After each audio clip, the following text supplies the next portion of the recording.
De retour en Côte d'Ivoire, le chef de l'État a salué la performance des éléphants footballeurs qui jouent ce soir à la finale de la Coupe d'Afrique des Nations contre le Ghana. Il souhaite vivement que Yaya Touré et ses amis reviennent avec la Coupe à Abidjan.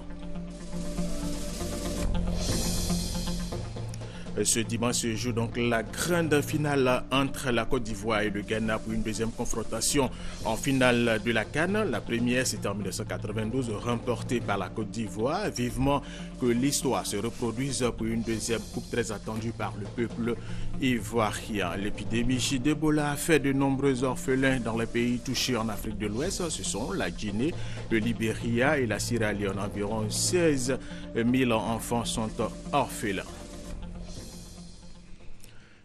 Mesdames et messieurs, bienvenue et merci de regarder chez RTI 1 pour le magazine de ce dimanche 8 février 2015. Nous recevons le directeur général du CPC, M. Esmel Emmanuel Aessis. Avec lui, nous allons parler de la deuxième édition du forum Diaspora for Growth. Ce sera dans notre entretien tout à l'heure. Et merci d'avoir accepté notre invitation et à tout de suite.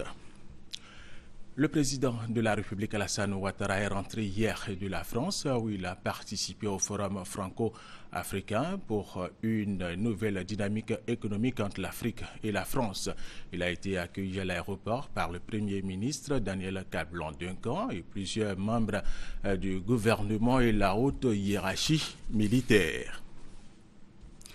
De retour en Côte d'Ivoire, le chef de l'État a salué la performance des éléphants footballeurs qui jouent ce soir à la finale de la Coupe d'Afrique des Nations contre le Ghana. Il souhaite vivement que Yaya Touré et ses amis reviennent avec la Coupe à Abidjan. Nous l'écoutons. Je viens d'effectuer une mission en France où j'ai pris part à l'invitation du président français, le président François Hollande, au forum franco-africain pour une croissance partagée. Ce forum qui a également vu la participation de deux chefs d'État, Ali Bongo du Gabon, de la République gabonaise, de Macky Sall du Sénégal, de plus de 50 ministres et de plus de 500 entreprises françaises et africaines, marque l'avancée des travaux de la Fondation franco-africaine, présidée par l'économiste franco-béninois Lionel Zinsou. Alors, cette fondation franco-africaine, ou Africa-France, vise à la fois à renforcer le partenariat et à stimuler les investissements entre l'Afrique et la France en rassemblant toutes les énergies. Il s'agissait donc de faire le point des relations économiques entre la France et l'Afrique. L'Afrique qui enregistre une croissance d'environ 5% par an depuis quasiment 2 décennies, présente de nombreuses opportunités d'investissement. Alors, au cours de ce forum, j'ai eu l'occasion de prononcer un discours sur les partenariats publics-privés, un concept important pour le développement en Afrique. J'ai indiqué que la Côte d'Ivoire, dès 1959, avait donc mis en place un partenariat public-privé avec la source d'Essie, en ce qui concerne l'approvisionnement en eau potable de la ville d'Abidjan. Et par la suite, bien sûr, nous avons fait d'autres partenariats publics-privés que j'ai également cités. Alors, j'ai indiqué qu'en fait, il y a des besoins importants et grandissants de nos populations, alors que les moyens des États sont limités. Donc, il nous faut travailler avec le secteur privé dans le cadre de ces partenariat public-privé pour avoir plus de ressources. Rien que dans le domaine des infrastructures, les besoins en investissement sont estimés pour l'Afrique à plus de 100 milliards de dollars, et alors que le secteur public dans nos pays, et avec l'aide au développement, ne peut donner que la moitié. Donc il nous reste 50 milliards de dollars à chercher au niveau donc, du secteur privé, dans le cadre du partenariat public-privé. Alors j'ai saisi l'opportunité de ce forum pour inciter les entreprises, notamment les entreprises françaises, à travailler avec le secteur privé ivoirien et à répondre aux appels d'offres que nous lançons à chaque fois pour pouvoir choisir les entreprises concernant ces projets. J'ai également indiqué que les entreprises ivoiriennes devait travailler à faire en sorte de participer auprès des entreprises françaises et dans le cadre de ces appels d'offres. Alors j'ai également exercé le secteur privé français, compte tenu de son expertise, à venir encore plus nombreuses en Côte d'Ivoire, ces entreprises pour contribuer à la formation et à l'emploi des jeunes Ivoiriens. Alors je tiens à remercier bien évidemment le président François Hollande pour d'abord son invitation. J'ai également salué son engagement pour les questions sécuritaires dans la sous-région, sur le continent et dans le monde, car sans sécurité, il ne peut pas y avoir de développement. Et je crois qu'il donne l'exemple quant à la nécessité de plus de sécurité pour les pays que nous sommes. Ce forum a regroupé un grand nombre d'entreprises françaises, mais également ivoiriennes. Et ceci a permis donc de renforcer les contacts et le partenariat entre les entreprises françaises et ivoiriennes pour un partenariat gagnant-gagnant. Alors évidemment, étant à Paris, j'ai suivi la qualification de notre équipe, les éléphants, à la finale de la Coupe d'Afrique des Nations, la CAN, et je me suis entretenu dès la fin du match mercredi soir avec le président de la FIF pour le féliciter, leur dire toute ma fierté. Je lui ai demandé également de féliciter l'entraîneur ainsi que donc l'encadrement technique et tous ceux qui sont allés soutenir notre équipe, notamment le président de l'Assemblée nationale que j'ai eu également, pour leur dire que nous sommes très fiers de notre équipe, car vous savez, battre successivement le Cameroun, l'Algérie et la République démocratique du Congo, il fallait le faire. Donc c'est quand même une performance exceptionnelle et cela nous donne beaucoup d'espoir. Et donc, comme tous les Ivoiriens, je serai devant la télévision pour voir comment se déroule le match. Je souhaite bonne chance aux éléphants et donc on espère les revoir dimanche ou lundi avec ce que vous savez. Voilà, bonsoir. Et ce qu'on sait, c'est la coupe. Le président lui-même est confiant. Côte d'Ivoire gagne une très belle affiche pour la finale de la CAN 2015 en face de Yaya Touré, Gervinho, Sylvain Gbou, Boni Wilfried, Masgradel, Seridier et autres. Il y a les frères Ayew et de part et d'autre. Tous veulent cette coupe. Il y aura de la qualité au niveau du jeu, mais vivement que les meilleurs soient les Ivoiriens pour une deuxième coupe très attendue par le peuple ivoirien. Avant la grosse finale ce dimanche, hier, les Congolais de la RDC ont battu les Équatoriens par 4-2 pendant les épreuves de tir au but. Score final, temps réglementaire, 0 but partout. La RDC termine 3e et remporte la médaille de bronze. Et tout à fait autre chose, le gouverneur du district d'Abidjan vient de faire un don de véhicules et de motos à la brigade de gendarmerie de Songon. Il s'agit à travers ce don pour Begré Mambé de soutenir cette brigade dans sa mission de protection des populations. Ce qui paraissait comme une symphonie inachevée vient d'être réparé. Après avoir fait don de cette brigade de gendarmerie en juin 2013 à la population de Songon, le gouverneur du district d'Abidjan vient de la doter de matériel motorisé.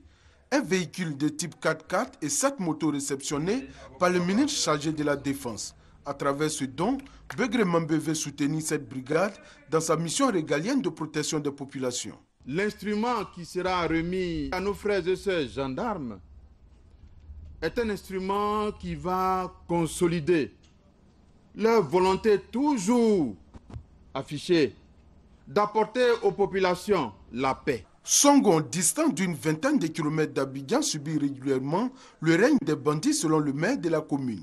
Ce don, selon Eric Nkumo-Mobio, va contribuer à réduire le banditisme dans sa localité. Très rapidement, nous allons, avec le sous-préfet et le commandant de brigade, nous mettre en place pour que nous puissions définir un schéma de sécurisation de nos populations qui, je le répète encore, durant ces dernières années, souffrent énormément.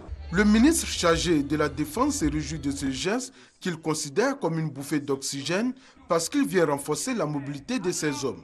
Il invite donc les populations à entretenir une franche collaboration avec les forces de l'ordre afin de leur permettre d'assumer pleinement leur mission. Paul Kofi exhorte aussi les populations à ne pas se faire justice face au phénomène d'enlèvement et d'assassinat des enfants. Si vous constatez des individus de tout acabit, des braqueurs, des voleurs, des suspects pour enlèvement d'enfants ou pour tout autre, il faut les signaler à la gendarmerie, aux forces de sécurité. C'est elles seules qui peuvent rendre justice avec les tribunaux. Vous ne devez pas vous faire justice. Ces motos, 7 au total, seront complétées à 10 selon le gouverneur Begremambe. Outre la brigade de Songon qui reçoit le véhicule et 5 motos, les brigades d'Aniaman et de Benjaville recevront chacune 2 motos et celle de Port-Boué 1 moto.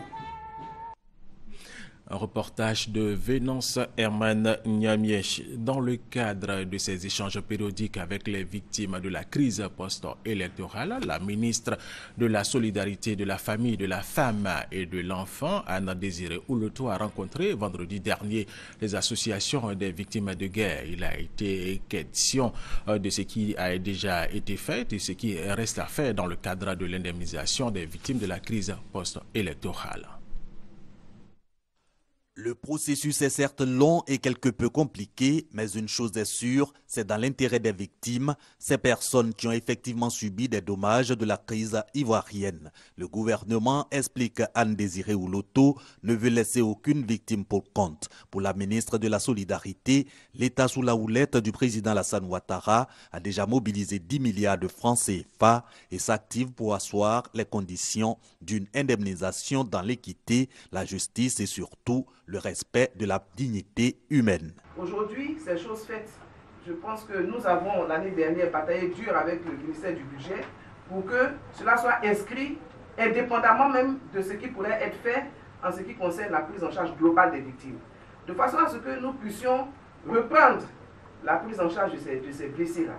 À la COVICI, la Confédération des victimes de guerre en Côte d'Ivoire, et au CVICI, le collectif des victimes de Côte d'Ivoire, la ministre a rappelé un impératif, l'harmonisation de leur liste avec celle de la CDVR, la Commission Dialogue, Vérité et Réconciliation. Il s'agit d'identifier des personnes déjà profilées par ces structures, celles qui ont effectivement droit à réparation, et de marteler que c'est passé cette étape que pourra démarrer l'opération d'indemnisation. Anna Désiré Ouloto fait remarquer que l'État a déjà joué sa partition. Restent les organisations de défense des droits des victimes de la crise ivoirienne. Un commentaire de Léon Brou Kwame. Planifier et gérer ensemble le développement des communes de Côte d'Ivoire avec un budget participatif, c'est le thème du séminaire de renforcement des capacités des maires de Côte d'Ivoire. Séminaire initié par l'UVICOSI, l'Union des villes et communes de Côte d'Ivoire. Konaté Moussa. La première assemblée générale de l'UVICOSI, Union des villes et communes de Côte d'Ivoire, au titre de l'année 2015, a mobilisé plus d'une centaine de maires et autorités municipales. Après 12 mois d'activité, l'équipe conduite par Gilbert Kafana Kone annonce de nouvelles actions pour cette année 2015. Au nombre de ces actions, en projet se trouve l'organisation de journées de la commune ivoirienne, un forum annuel où les communes, les services de l'État, les partenaires techniques et financiers et les autres partenaires au développement local se retrouveront pour faire le point des collaborations au mieux conjuguer leurs efforts en faveur du développement local, durable et participatif. L'intensification des rapports avec les services de l'État pour limiter au strict minimum les obstacles qui pourraient entraver la bonne marche, la bonne mise en œuvre de la politique de décentralisation du gouvernement. En plus de ces projets, l'UVICOSI pourra désormais compter sur l'AGEFOP, Agence de gestion de la formation professionnelle et de la Poste de Côte d'Ivoire. Il y a déjà une approche avec les différentes communes, mais nous voulons élargir cette action au niveau de l'UVICOSI afin que la FATIER elle-même se sente impliquée dans la mise en œuvre pour que de nouvelles dispositions puissent être prises en termes d'accompagnement. C'est un partenariat assez spécifique où la Poste voudrait apporter sa contribution dans la facilitation des habitudes de nos populations. Avec 32 ans d'existence, L'UVICOSI s'est vu accorder le statut d'association d'utilité publique lors du Conseil des ministres tenu à Yamoussoukro le 14 janvier dernier. Le centre de santé d'Akeikwa vient de bénéficier d'une ambulance médicalisée chez d'un important lot de médicaments au nom du président de la République Alassane Ouattara. Le gouverneur du district d'Abidjan, Robert Begré-Mambé, a remis ses dons aux populations. Akeikwa a manifesté à cette occasion sa reconnaissance au chef de l'État, Serge Kolia. Les populations du village d'Akeikwa dans la commune d'Abobo auront attendu 18 ans après l'inauguration du centre de santé du village pour bénéficier d'une ambulance. L'attente, on peut le dire, n'aura pas été vaine car c'est une ambulance médicalisée entièrement équipée que vient de mettre à la disposition des populations le gouverneur du district d'Abidjan, Begré-Mambé. Une action qui, a-t-il indiqué, s'inscrit dans la droite ligne de la vision du chef de l'État, celle d'offrir aux populations les conditions d'un mieux-être et d'une meilleure prise en charge sanitaire. C'est la volonté du chef de l'État d'être très proche des populations à travers les actions pratiques, utiles et solidairement posées pour les populations. Il veut exprimer par ses dons sa présence à leur côté et au quotidien. Les cris de cœur des populations parviennent au chef de l'État et en réponse, il nous envoie vers les populations. Beaucoup d'actions sont prévues dans ce sens au cours des mois à venir. En plus de l'ambulance, le centre de santé d'Akeikwa a été doté d'un important lot de médicaments d'une valeur de 7 millions de francs CFA. Des actions que les villageois avec à leur tête le chef du village saluent à juste titre. Nous lui témoignons toute notre reconnaissance, mais en même temps, à travers lui, c'est le président de la République que nous regardons parce qu'il a promis, il le fait et le pays avance. À travers des actes symboliques, des danses de réjouissance, Akeikwa a exprimé sa gratitude au gouverneur du district d'Abidjan, Robert Begré-Mambé, et au président de la République, Alassane Ouattara.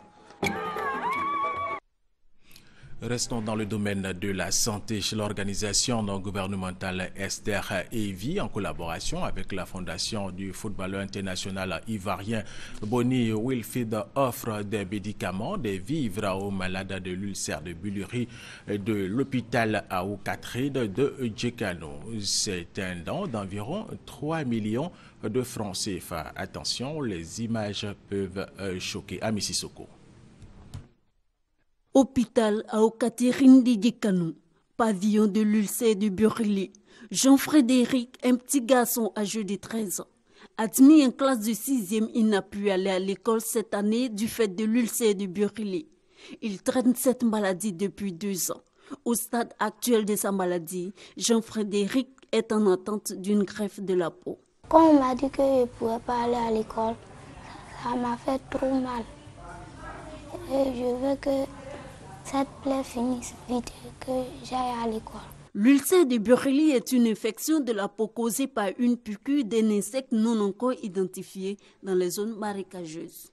L'ulcère de Buluri est une pathologie qui se manifeste par des plaques pour certaines personnes, des nodules, une tuméfaction ou un ulcère. Ceux qui ont l'habitude de fréquenter les hôpitaux viennent souvent tôt, mais d'autres aussi vont mettre sur le compte des attaques mystiques.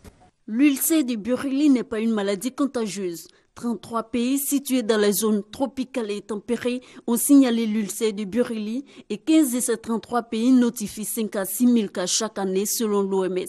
En Côte d'Ivoire, le traitement est pris en charge. Cependant, compte tenu du temps si long de la guérison, certains parents des malades ont du mal à faire face aux besoins alimentaires de ces malades.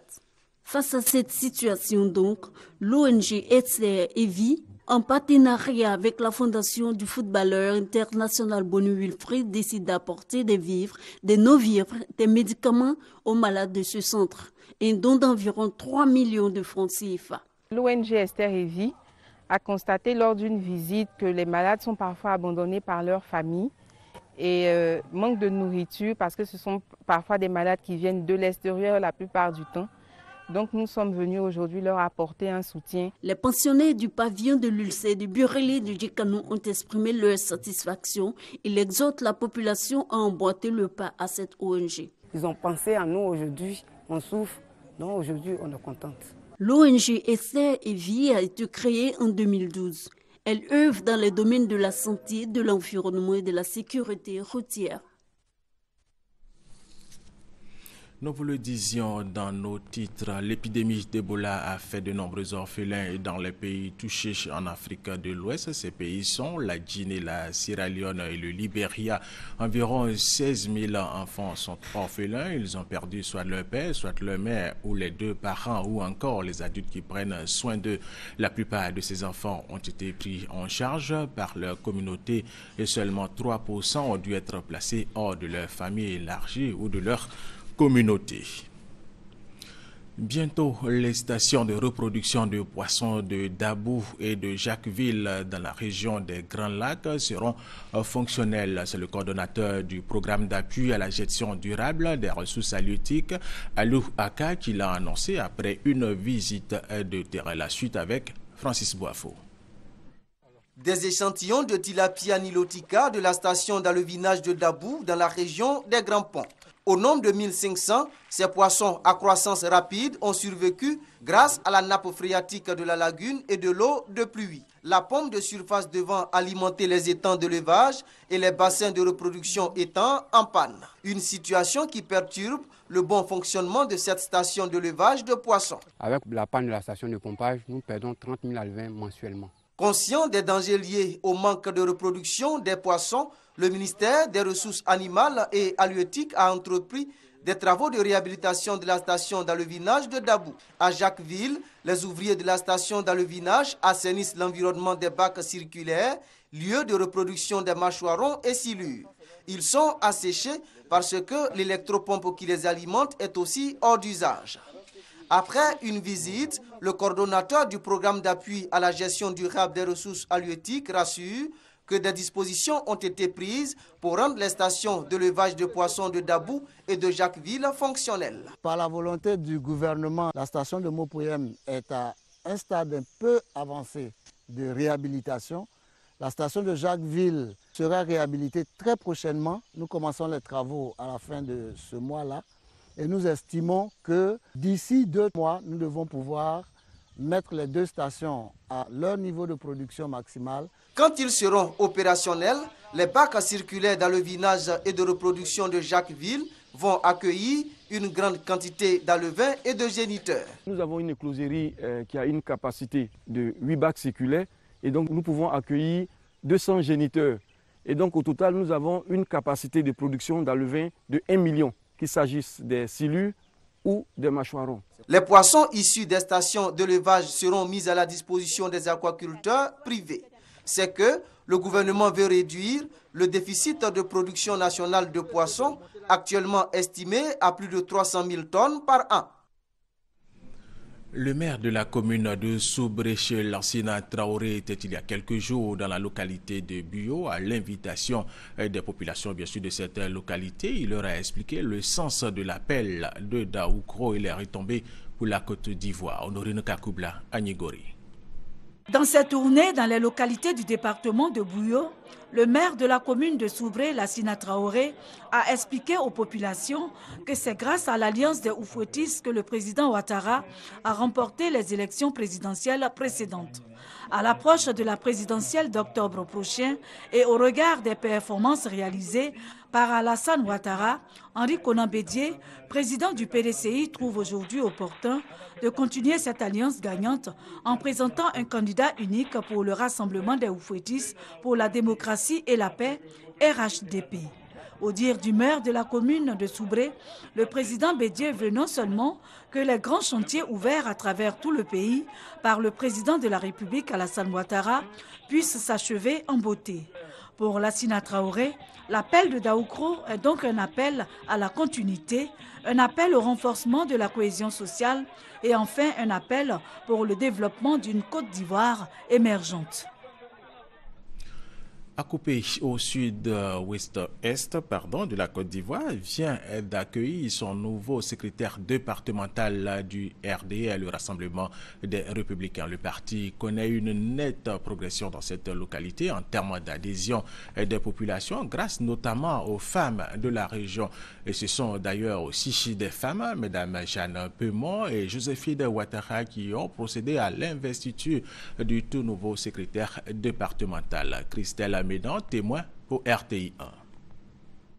Le département d'Akupé, dans le pays du Kétin, lui aussi traversé par la vague de restructuration en cours au sein du Parti des Républicains. Un nouveau secrétaire départemental investi au cours d'une cérémonie qui aura été, pour le moins, une affaire de femmes. Marraine de l'événement, Madame Jeanne Peumont, conseillère spéciale du président de la République en charge des affaires sociales. À ses côtés, Joséphine Ouattara, présidente du Rassemblement des femmes républicaines.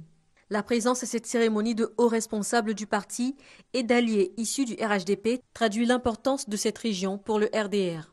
Dans le passé, le département d'Akupé était très difficile, l'accès était très difficile pour le RDR. Les artistes se réveillent maintenant parce qu'ils ont pris conscience. Avec Alassane Ouattara, la Côte d'Ivoire se développe.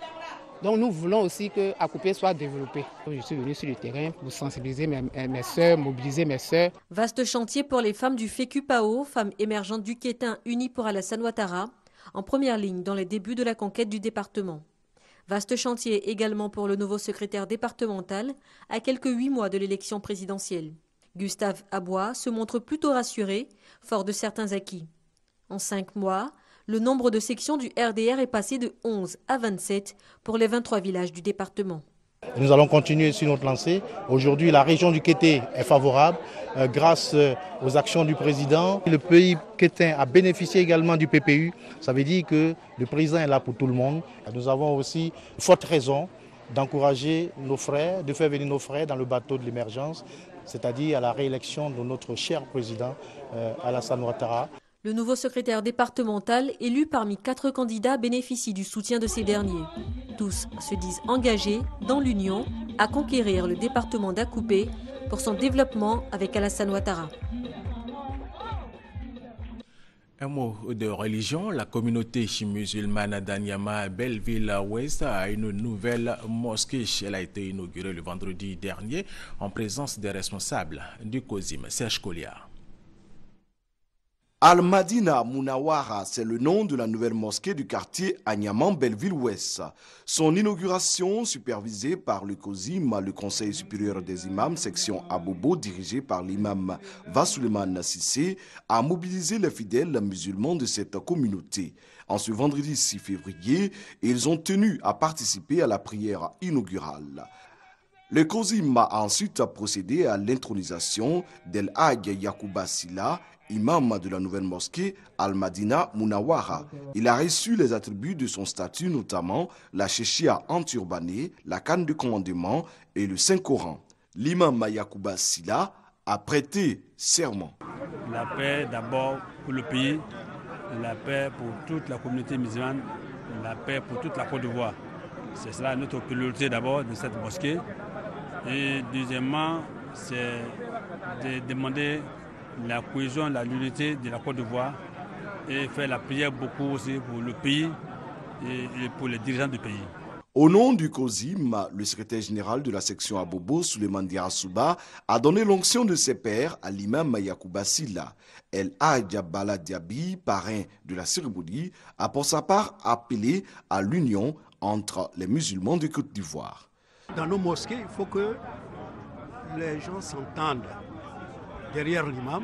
S'il n'y a pas d'entente, il n'y a pas de paix, rien ne peut se réaliser. Cette cérémonie pour la gloire d'Allah était placée sous l'autorité spirituelle du cheikh Aïmar Aboubakar Foufana, guide suprême de la communauté musulmane de Côte d'Ivoire.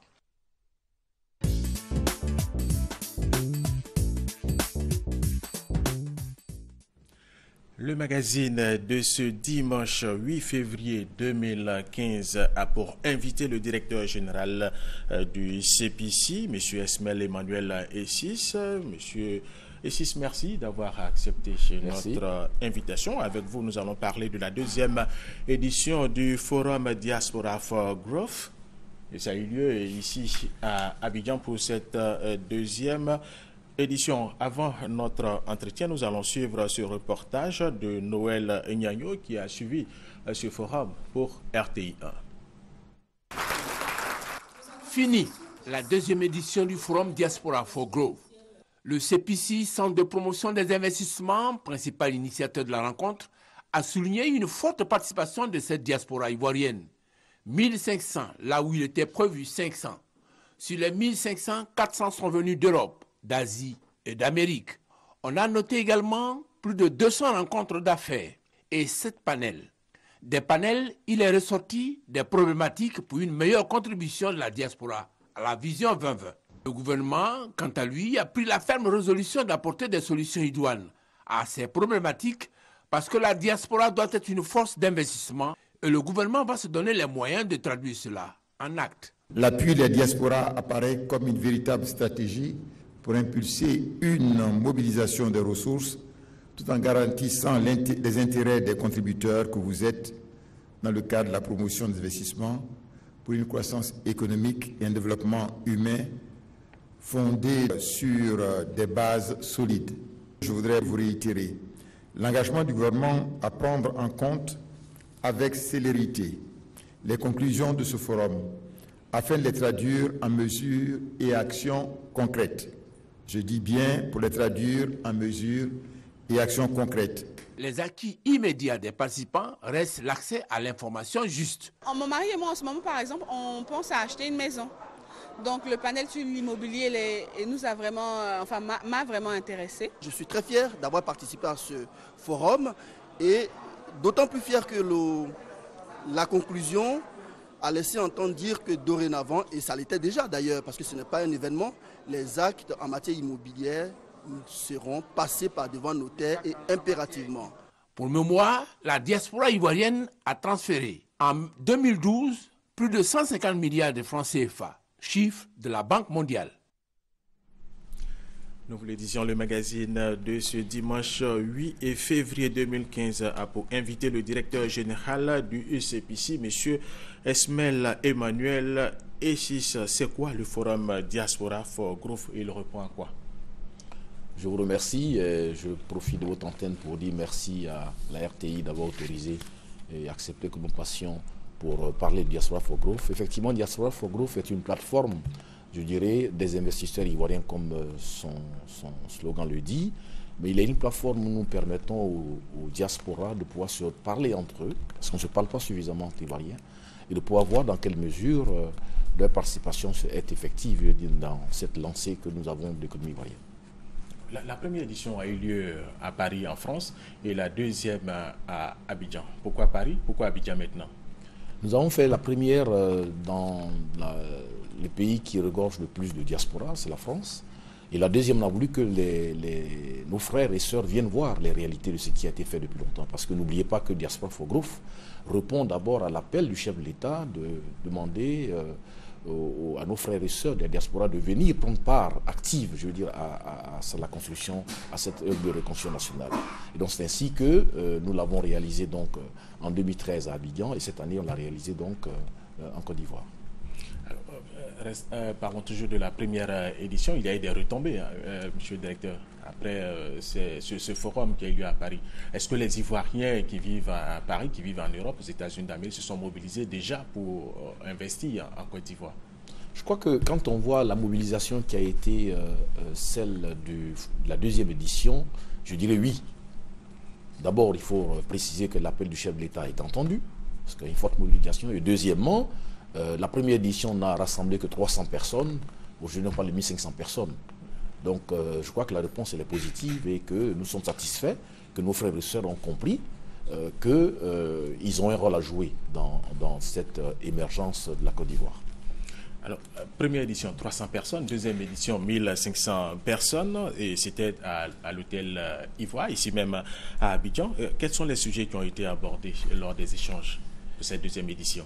Alors, le thème central du forum était donc la diaspora ivoirienne face aux défis de l'émergence. Et ces défis sont nombreux. On pourrait citer entre autres la paix sociale, la croissance économique, le développement du secteur privé, l'attractivité de notre économie, les infrastructures, autant de sujets qui ont été, je veux dire, abordés.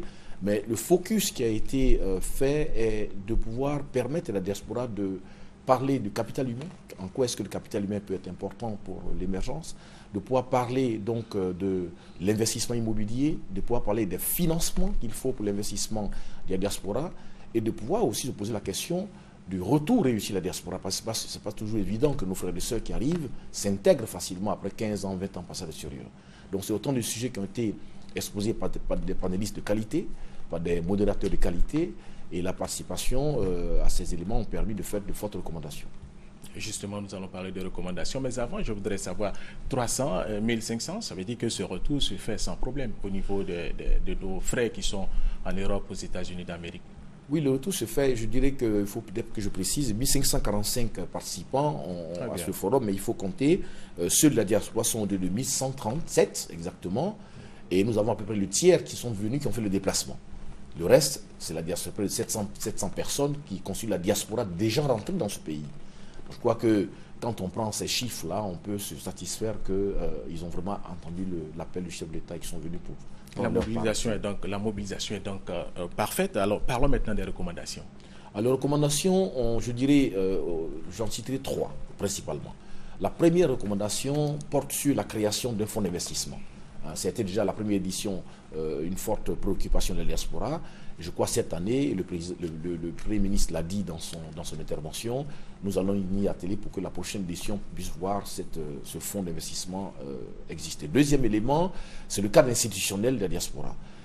L'idée est de pouvoir, et le ministère de l'Intégration du Travail, c'est de pouvoir permettre à la diaspora d'avoir un cadre institutionnel pour lui permettre de mieux cadrer son action. Et le troisième élément, c'est un peu la préoccupation de la diaspora, à savoir leur arrivée. Comment créer un cadre incitatif, un cadre d'accueil pour leur permettre de mieux s'insérer dans le tissu social ivoirien.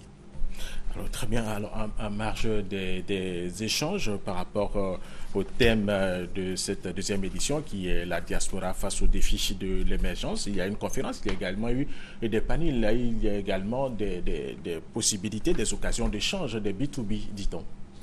Oui, nous avons organisé à peu près 200 B2B, hein, c'est des rencontres entre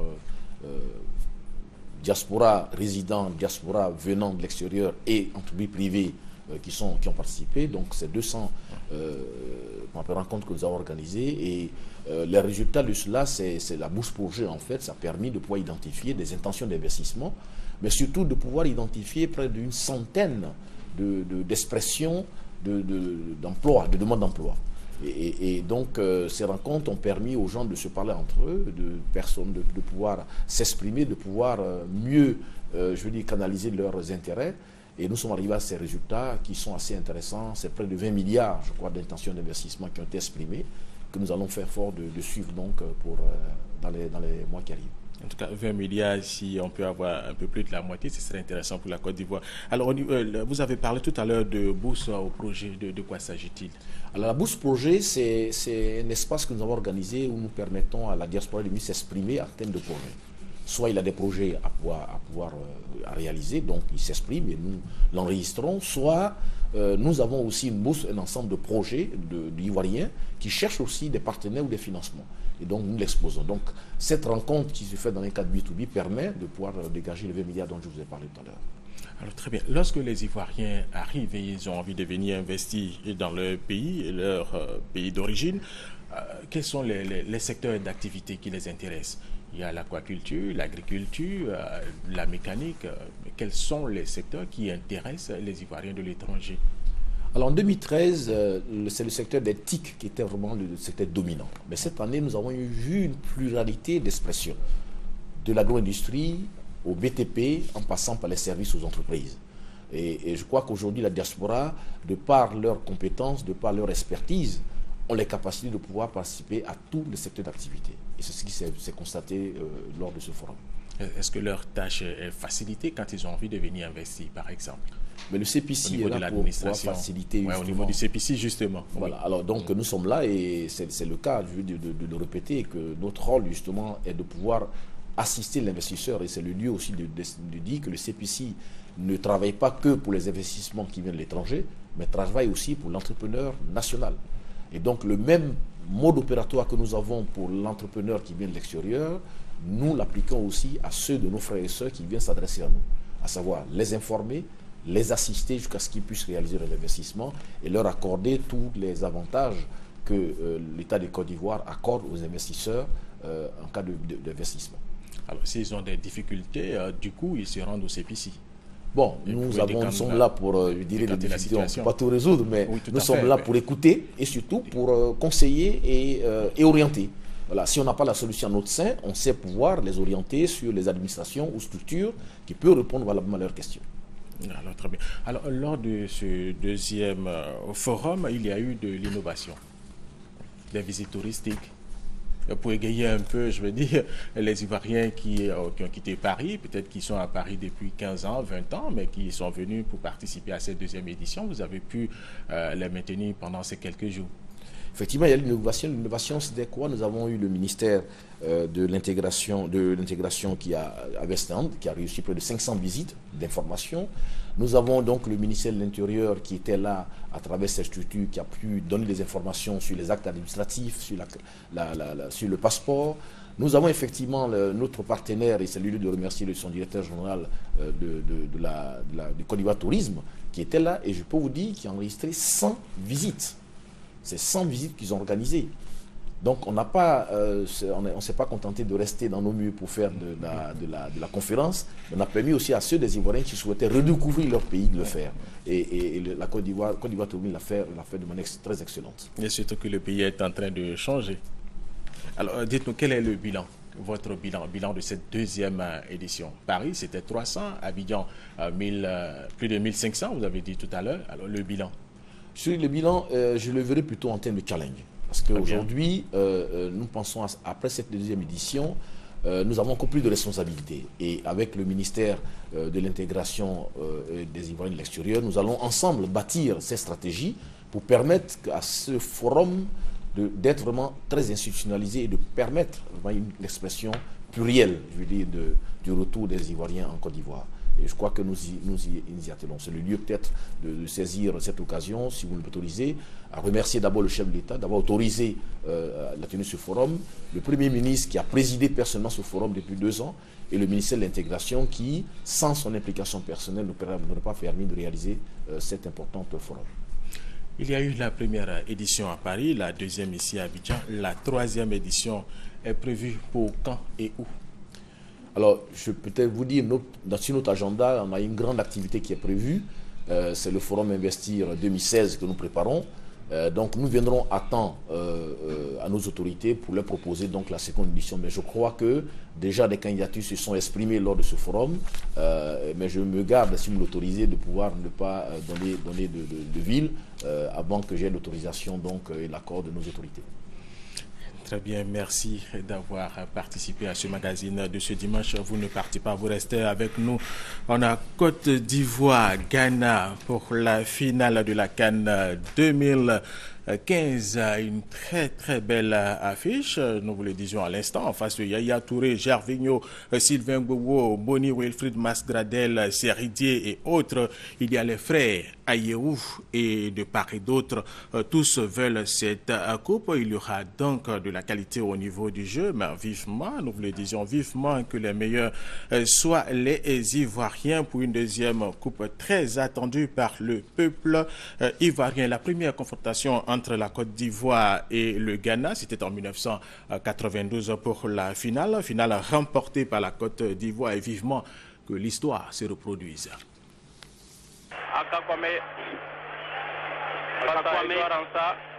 Monsieur Ali Badarasen donne le signal. Aka. Qui marque. Mais attention, c'était j'ai eu peur. Moi j'ai eu peur parce que Edouard Ansah a touché le ballon. Il est parti du bon côté et il a dévié dans ses propres filets. Anthony Bafoué qui repart devant Kwame Alain. Et peut-être que si les dieux sont avec nous, d'aucuns diront que... Oui, mais vous parlez de Dieu. Les Sénégalais nous disaient depuis hier que Dieu a décidé de nous donner la Coupe des Nations cette année. C'est vrai, parce que je pense que si Abedi avait été là cet après-midi, tout à fait, ça aurait été autrement choses plus difficiles, tout à fait. Anthony Bafoué, je crois qu'il avait raté tout à l'heure son premier tir. Non, il avait marqué. Ah, il avait Kassaré qui avait raté son tir au but. Donc, Anthony Bafoué. Nous sommes champions d'Afrique. La Côte d'Ivoire est la grande de la Coupe d'Afrique des Nations. Ici, on a de la visée. Vraiment, il n'y a plus rien à dire.